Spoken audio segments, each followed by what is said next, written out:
Hello, this video is what I think about the infinite now. Been thinking about last couple days, figured I should do a video. Got the idea recently. I've only been thinking about this concept recently, seriously. Or rather, I've only been thinking about this concept seriously recently. I got the idea from Bashar, the gray alien human from the future. So basically, the infinite now, time doesn't exist concept. I was experimenting, believing this concept for a few days, and it's actually a very good, fills you with warm and fuzzy feelings. It's a good thing, good way to believe, and so maybe it's the truth. So basically what it is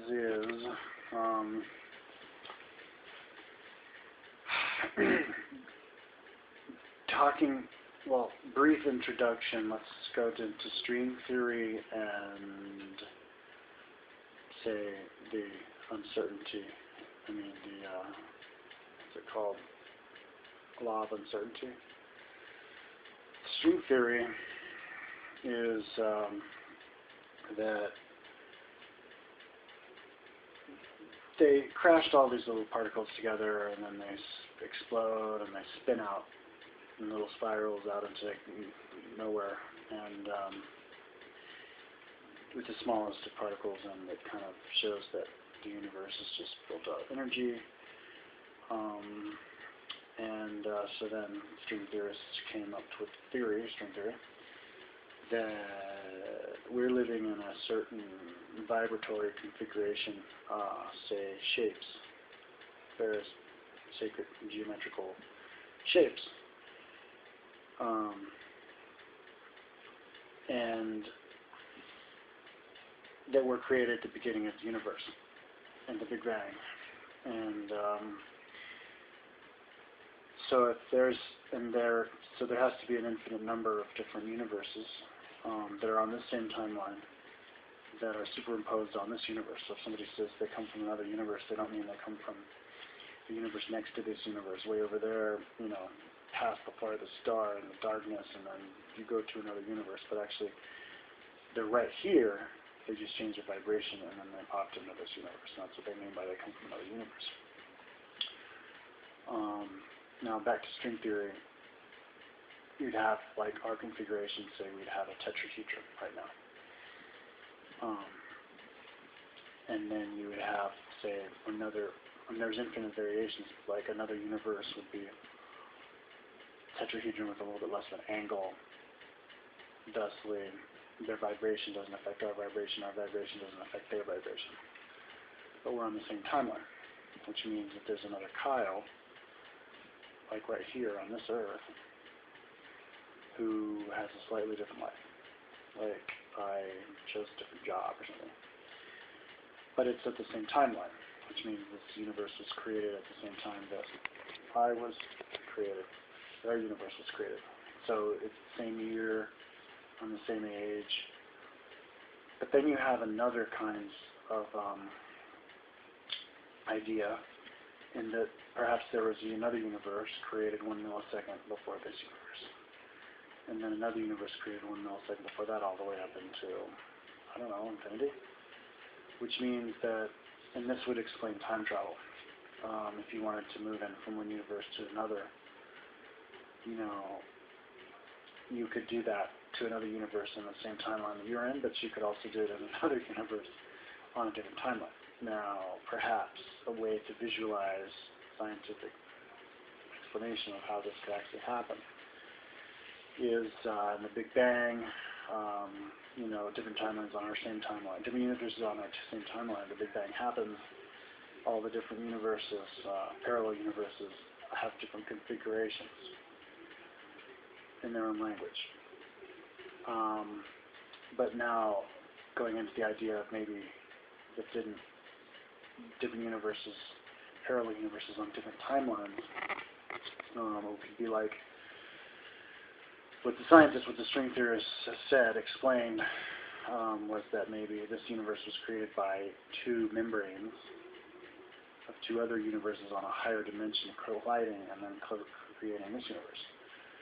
Now, if you can imagine two spherical universes, membranes colliding, they would collide at this point, but then they would keep colliding.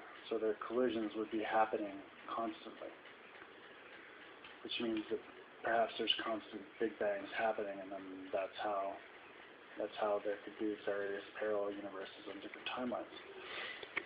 So I kind of got more interested in this idea when I listened on YouTube of Barbara Marciniak channeling the Pleiadian aliens, and they're telling us that they came from a different universe. And I remember reading the book 15 years ago and thinking,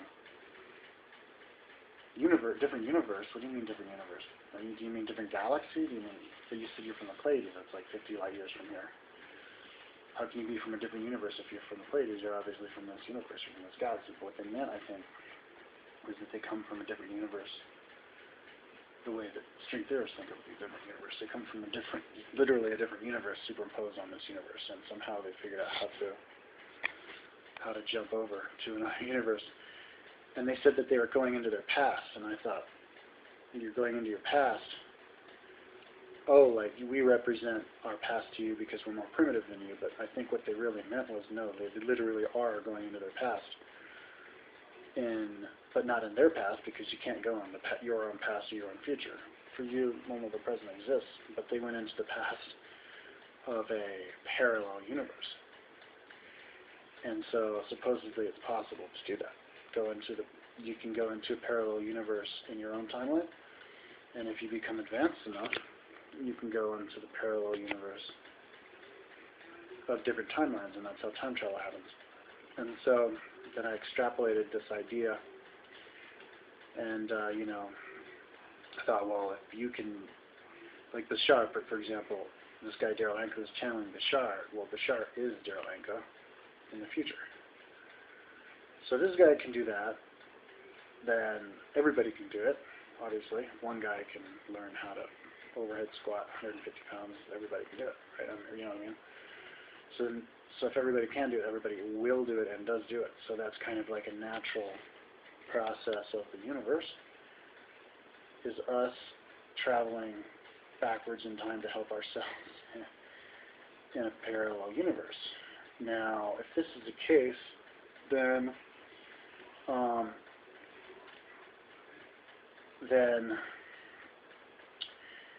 as the different universes keep going back and back, or as you keep going back and back in the timeline, new universes that are created, each universe has to get better and better, because you're going to have more and more perfected selves of your own self going back in time to help yourself, to make things better and better and better and better and better. So maybe in another parallel universe, you would have World War II actually wouldn't happen, because there would be too much intervenings from our very selves going back in time and stopping it. Now, kind of hard to explain in less than 10 minutes. I only have a minute and 20 seconds left, but basically, I think a good way to be able to comprehend this idea is looking at the universe and everything alive in the universe as like humor, the concept that humor is divine.